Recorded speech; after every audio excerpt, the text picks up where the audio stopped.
ओम शांति। रावण से विमुख और भाव से सम्मुख रहो। रावण है पांच विकार। और सबसे पहले देह अभिमान आता है। बाबा ने कहा सगे संबंधी को याद करोगे तो सबसे पहले देह अभिमान आएगा, फिर लोभ मोह आएगा और सब काम महाशत्रु है। सारी बातें बाबा ने कहा तो ये क्या है? रावण। तो इस समय जो सभी बैठे हो, सभी के समय की स्टेज श्रेष्ठ कहेंगे, वह व्यक्त स्थिति कहेंगे। इस समय सभी की अव्यक्त स्थिति है, वह अब भी कोई व्यक्त भाव में स्थित है। व्यक्त भाव माना कर्म खींचना। ये बहुत सुंदर कल एक चीज समझ में आई कि कर्म खींचता है। जैसे कि हम बैठे हैं याद में, लेकिन क्या याद आएगा? अरे उसको जाना है, उसको रोटी बना कर देना है, तो कर्म खींचता है। तो कर्म करते हुए कर्म के प्रभाव से मुक्त रहना ही कर्मातीत अवस्था है। कर्म ना खींचे। अगर कर्म खींचेगा तो हम योग में बैठ नहीं पाएंगे। योग यथार्थ नहीं होगा। योग से जो शक्ति मिलना चाहिए वो नहीं मिलेगा, है ना। और फिर भी हम देह अभिमान में है, तो देह अभिमान वाली स्थिति को हटाना है। कर्म से, बंधन से मुक्त होना है। तो इसलिए आप कोई वो व्यक्त स्थिति है, वो व्यर्थ स्थिति है। तो कोई भी व्यक्त स्थिति में स्थित होकर बैठेंगे तो अव्यक्त मिलन, वह व्यक्त बोल को धारण नहीं कर सकेंगे। तो अव्यक्ति स्थिति में स्थित हो, जो नहीं है वो हाथ उठावे। अगर इस समय व्यक्त स्थिति में स्थित हो, व्यक्त भाव के भान से परे हो, तो क्यों परे हो? सभी की भी एक ही अव्यक्त स्थिति क्यों बनी है? कैसे बनी है? अव्यक्त बाप दादा के सामने होने के कारण सभी को एक ही अव्यक्त स्थिति बन गई है। तो ऐसे ही सदा अपने को बाप दादा के सम्मुख समझ करके चलो, तो क्या स्थिति होगी? अव्यक्त स्थिति होगी ना। तो बार बार देखें कि बाबा मेरे पास ही खड़े हैं, रोटी बना रहे हैं, बाबा पास खड़े हैं, बाबा रोटी जल्दी बनवा दो, बाबा आओ खाना बनवा दो, बाबा चलो आप बैठ के खाना खाते हैं। तो बाप दादा के सदा सम्मुख रहने के बजाय बाप दादा को अपने से अलग व दूर क्यों समझ कर चलते हो? जैसे एक सीता का मिसाल सुनाते और सुनते रहते हैं कि सीता सदा किसके सम्मुख रहती थी? राम के सम्मुख रहना मतलब स्थूल में सम्मुख नहीं, लेकिन बुद्धि से सदा बाप दादा के सम्मुख रहना है। बाप दादा के सम्मुख रहना अर्थात माया रावण से विमुख रहना है। तो कितना सुंदर युक्ति बताया बाबा। एक फोटो रख दीजिए किचन में, या जहाँ आप ज्यादा काम करते हैं, तो चार फोटो ऐसे प्रिंट कर करके भी लगा दे सकते हैं।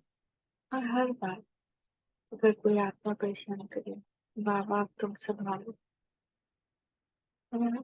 कोई काम आ गया है, कोई दिक्कत आ गई, या कोई भी नॉर्मल काम भी है, चलो बाबा अब घर को क्लीन करने चले, मैं क्लीन कर रही हूँ और बाबा से मुझ में दृष्टि और मुझसे पूरे घर में दृष्टि ये फैल रही है, पवित्रता फैल रही है। ऐसे ऐसे करते रहे करते रहे।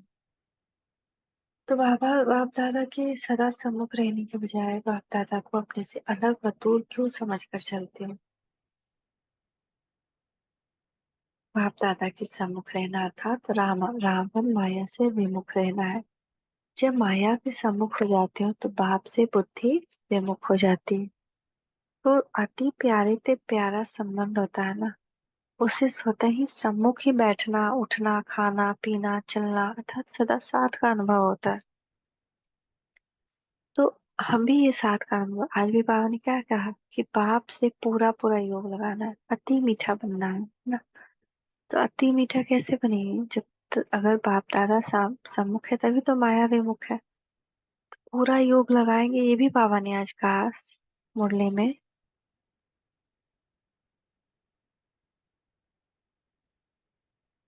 हाँ, मन में फोटो है, लेकिन युक्ति है ना, ये सब युक्ति है कि जब सामने रखे तो मान ले बुद्धि मेरी भटकी, कोई और सगे संबंधी याद आया तो सामने फोटो देख करके फिर से याद आया, लेकिन क्योंकि क्या होता है, माया भुलाते हैं याद को। तो ये सब युक्ति है कि हम अगर फोटो रखे तो एटलीस्ट फोटो देखते याद आ जाएगा, है ना। तो इसीलिए ऐसे नहीं कि मन में नहीं, मन में ही तो रखना है। बाबा क्या कह रहे हैं कि स्थूल में सम्मुख नहीं, लेकिन बुद्धि में सम्मुख हो, बुद्धि से सम्मुख हो, तो बुद्धि से विमुख हो जाती है, तो हमको याद दिलाने कौन आएगा? घर में तो और कोई ज्ञान में नहीं है जो बोले कि देखो तुम विमुख हो गए हो। तो इधर उधर जब फोटो रहेगा तुमको याद आ जाएगा, अरे यार अभी तो भूल गए थे, बाबा आओ। तो अति प्यारे ते प्यारा संबंध होता है, उससे स्वतः ही सम्मुख ही उठने बैठने। बाबा तो दोनों बात कह रहे हैं कि सम्मुख उठने बैठने खाने पीने चलने का सदा साथ अनुभव होता है। तुम्हारा प्यार है तो हम दूर होंगे भी नहीं। तो पहले पहले तो दूर होते भी नहीं थे, लेकिन हम क्या करते थे कि किचन में बाबा का फोटो रख दिया। पहले वहां जब दुबई में थे, यहाँ तो यहाँ रूम में जगह मिल गया, वहां जगह नहीं था तो पूजा के स्थान किचन में था, और किचन में हम रख दिए। और खाना बनाते समय जहाँ फोटो था वो अलमारी खोल दिए, और बाबू कहते थे बाबा आओ, और बाबा से बात करते थे, बाबा पता नहीं नमक डाले कि नहीं, आपको याद है क्या, नमक डाले कि नहीं। तो ऐसे ऐसे थोड़ा थोड़ा कुछ बात करते करते लगता था कि सच में बाबा है। और उसका इफेक्ट ये होता था कि जब इसके पापा आते थे तो अलमारी बंद कर देते थे, जैसे उनको फील होता था जैसे यहाँ कोई है, बार बार वो अलमारी बंद कर देते थे। तो ये होता है कि हम बार बार जब ये करेंगे तो वहां उसके आने का, उसके रहने का ये ये हो जाएगा। जैसे कि वो मूर्ति की पूजा करते हैं तो मूर्ति स्थापित हो जाती है ना, ऐसे मूर्ति स्थापित नहीं होती, लेकिन बार बार उस मूर्ति को देख के भगवान को याद करते हैं तब मूर्ति स्थापित होती है। तो ऐसे ही हम किसी भी को देख के याद करते हैं तो वहाँ उसको उनका खिंचाव होता है, भगवान वहां रहते हैं, मूर्ति के अंदर नहीं रहते, प्रतिमा के अंदर नहीं रहते, लेकिन उनकी प्रेजेंस हो जाती है। तो वो वाइब्रेशन वहां आ जाता है। क्योंकि ये एक और साइंटिफिक रीजन है कि मान लेते हैं आपके घर में कोई पेंटिंग ही लगी हुई है, मान लेते हैं कोई वाटरफॉल की पेंटिंग लगी हुई है जो बहुत आपको अच्छा लगता है, और आप उस पेंटिंग को देख देख के खुश होते हो, डेली खुश होते हो कि वाह कितना सुंदर पेंटिंग, ऐसा लगता है मैं वहां हूँ और मैं उसको एंजॉय कर रही हूँ, उस वाटरफॉल को, झरने को एंजॉय कर रही हूँ। तो जब आपका ध्यान जाएगा ना तो आप बहुत अति दुख में भी रहेंगे ना, तो उस पेंटिंग में भर गया है वाइब्रेशन, आपने जो देख देख के उसको सोचा, उस पेंटिंग में वाइब्रेशन भर गया, खुशी का वाइब्रेशन। तो आप पेंटिंग देखते ही आपको अच्छा अच्छा फील होने लगेगा। तो ये इसका रीजन होता है। लेकिन बाबा को तो मन से बुद्धि से याद रखना है, क्योंकि हम तो कर्म योगी है ना, कर्म करते हैं तो एक जगह तो नहीं रह सकते। तो बुद्धि से सम्मुख रहेंगे तो सदा क्या रहेगी? अव्यक्त स्थिति। दूर क्यों हो जाते हो? क्या यह भी बचपन का खेल है? कई ऐसे बच्चे होते हैं जिनका ही माँ बाप पास में बुलाते हैं, उतना ही नटखट होने के कारण दूर भागते हैं। तो भक्ति न बन जाए फोटो रखना, ये भी ध्यान में रखना है। ऐसे नहीं कि हम अगरबत्ती फूल चढ़ाना शुरू कर दे, तो वो नहीं होना चाहिए, है ना। ठीक है, फूल वगैरह थोड़ा सजावट के लिए रख भी दिया कभी, तो भी भक्ति का और ज्ञान का बहुत महीन लाइन है, तो वो भक्ति फिर से शुरू नहीं हो जाए वहां पे। तो अगर सदा सम्मुख रहे तो सदा व्यक्त स्थिति रही, तो बाप पूछ रहे दूर क्यों हो जाते हैं? जैसे कई बच्चे होते हैं जितना माँ बाप पास बुलाते हैं उतना ही नटखट होने के कारण दूर भागते हैं। तो क्या ये अच्छा लगता है? बाबा बाबा कह रहे हैं आओ बच्चे मेरे पास रहो, मेरे अपने को, मुझे अपने सदा सम्मुख रखो। तो सदा अपने को सम्मुख समझने की बजाय अपने को सदा ऑलमाइटी अथॉरिटी महसूस करेंगे। ऑलमाइटी अथॉरिटी के आगे और कोई भी अथॉरिटी वार नहीं कर सकती, वह ऑलमाइटी अथॉरिटी कभी हार नहीं खा सकते। आज अल्पकाल के अथॉरिटी वाले भी कितने शक्तिशाली हैं। हाँ, तो बाबा कह रहे हैं अगर आप अपने को सम्मुख समझेंगे बाप दादा के, तो आप कैसे क्या बन जाएंगे? ऑल माइटी अथॉरिटी है ना बाप, तो हम फील करेंगे कि हम मास्टर ऑल माइटी अथॉरिटी है। आज अल्पकाल के अथॉरिटी वाले भी कितने शक्तिशाली हैं। तो ऑल माइटी अथॉरिटी वाले तो सर्वशक्तिमान है ना, सर्व शक्तियों के आगे अल्पकाल की शक्ति वाले भी सिर झुकाने वाले हैं, वार नहीं करेंगे लेकिन सिर झुकाएंगे, वार के बजाय बार बार नमस्कार करेंगे। वैसे अपने को ऑलमाइटी ऑथोरिटी समझ करके फिर हर कदम उठाते हो अपनी को ऑलमाइटी अथॉरिटी समझना अर्थात ऑलमाइटी बाप को सदा साथ रखना है। जैसे देखो आजकल के भक्ति मार्ग के लोगों को कौन सी अथॉरिटी है? शास्त्र की। उनकी बुद्धि में सदा शास्त्र ही रहेगा ना। कोई भी काम करेंगे तो सामने शास्त्र ही लाएंगे, कहेंगे ये जो काम करते हैं वह शास्त्र प्रमाण है। तो जैसे शास्त्र की अथॉरिटी वालों को सदा बुद्धि में शास्त्र का आधार रहता है, अर्थात शास्त्र ही बुद्धि में रहता है, तो उनके क्या है? सम्मुख शास्त्र है। तो आपके सम्मुख क्या रहेगा?